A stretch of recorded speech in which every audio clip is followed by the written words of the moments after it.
Maximize your yields while spreading out your workload with the earliest maturing winter cereal. Visit kws.com/CA to see how our hybrid rye varieties can work for you. High yields, high quality, high value for your farm. KWS, seeding the future since 1856.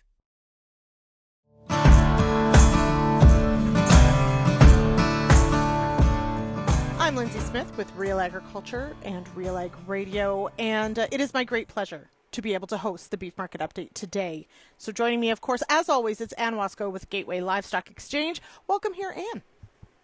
Well, pleased to be with you, Lindsay. This is exciting. We don't get to do this a lot, and it's been a little Not a lot, no. Yeah, exactly. But Sean's out and about somewhere. We're not quite sure where, so we get to talk about cattle markets. So cool. Let's start, as we typically do. We'll go south first, check in on those U.S. markets.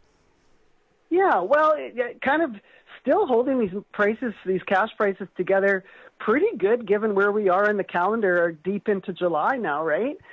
So in the south, Texas and Kansas traded pretty much steady at 188 live. In the north, a little quieter, narrowing a little bit of that north-south premium. The north has been trading so much premium to the south, but we did see some dress trade in the north in Nebraska, 310 delivered. That's going to be called about $2 lower dress. So again, the 5-area average won't be a lot different than last week, assuming we can continue to see trade like this as we finish off Friday.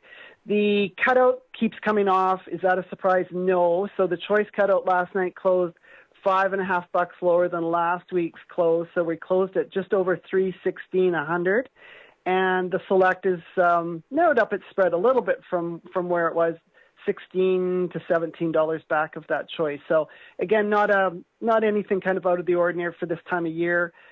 Need to get through these hot days of summer, especially in some areas of the U.S. and Western Canada. Mm-hmm. And you, I guess, too, right? Well, yes. Actually, I will say we have a tiny reprieve right now, and that has been very welcome.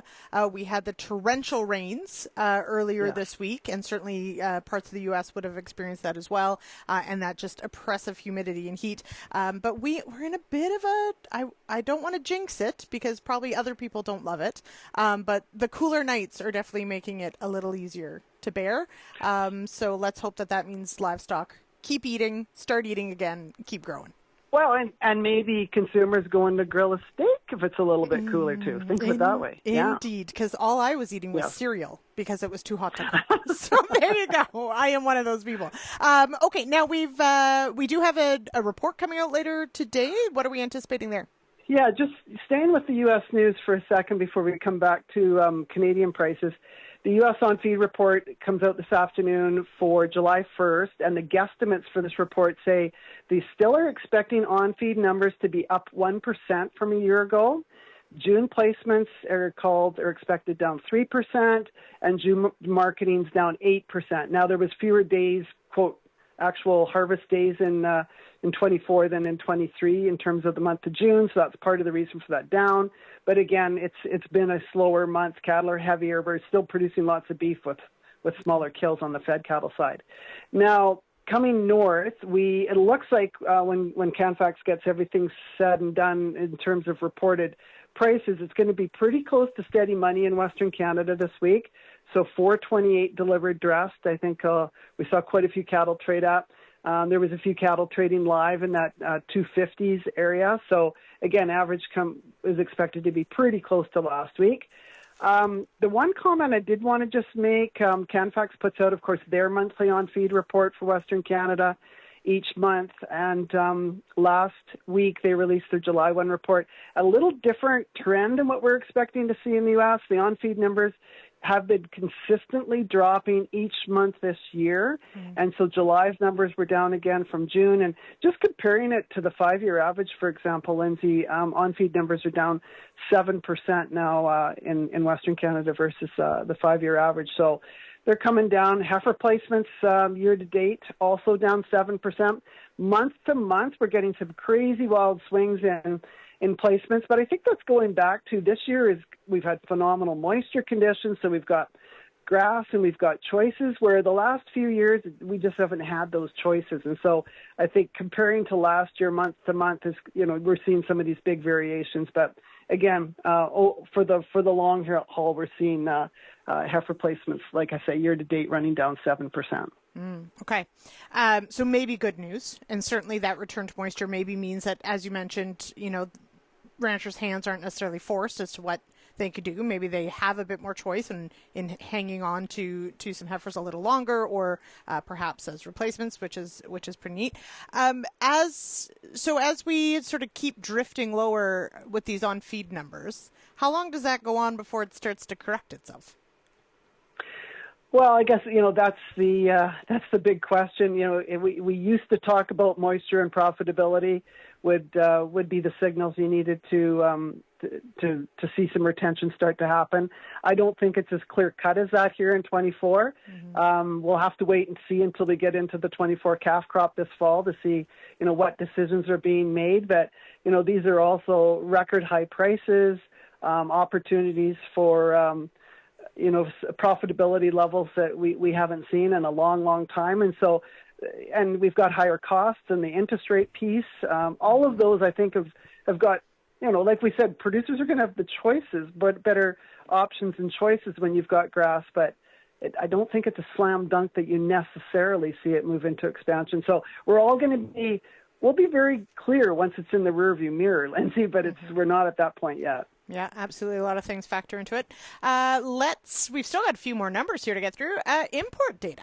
What do we know about what the way beef or cattle is moving? Yeah, so that import piece in terms of the amount of beef that's coming into Canada, and this is very similar storyline in the U.S. as well, but this is Canadian numbers that I'm going to refer to. So we continue to see, of course, with our smaller cow kill in Canada, so far year to date this year, we're down 10% in our cow kill. Our non-fed beef production, when you roll that into tonnage of beef, is down 6% from last year. So we've got this tight supply of it's lean trim, I'll call it hamburger beef, and that is drawing in more imports because we do have a static amount of consumption in terms of that ground beef consumption. So imports are making up for this smaller domestic supply. And what StatsCan reported was June beef imports were up 21% versus last year. And just looking at the year-to-date numbers, because we basically have been up every month this year, we're running up 15% year-to-date for the first half of 2024. And again, the bulk of the increases versus last year are coming from Australia and New Zealand. Australia is nearly 3 times what they sent by this time last year, and New Zealand about 2 times. So that's certainly been where and very similar storyline when you hear the data in the U.S. for the import side. Okay. Just quickly, before I let you go, we did see the strike at the Guelph plant here, the Cargill strike, wrap up in the early days of July. We do have an indication that last week the plant was back online. Are they pretty much back up to full strength, or what do we know there? Well, I'm looking at the data in terms of the number of cattle that were harvested in Ontario the week ending the 13th of July. So that would have been kind of the first full week back. And, certainly the Ontario kill was back up over 10,000 head. And I suspect we'll see that pick up some more, even this current week that we're just finishing, but well up from the, 2,500 head that we were seeing from the federally inspected plants while the Guelph plant was on strike. So, yeah, big jump in the numbers, which is great to see because we don't need to be hauling cattle all over the country to get them harvested when we can do it right where they need to be. Absolutely. All right. And to wrap up, are you in the middle of this heat wave? Yes, actually, we were just out checking cows early this morning to beat the heat. So we're down here in the southwest corner of Saskatchewan. We're certainly, well over 30 for the next, we have been over for the last 7 days and looks like we'll be over for the next 7 days. So, yeah, we are in this. But there's been the odd, we had some moisture coming into it, speaking, very much for where we are ourselves.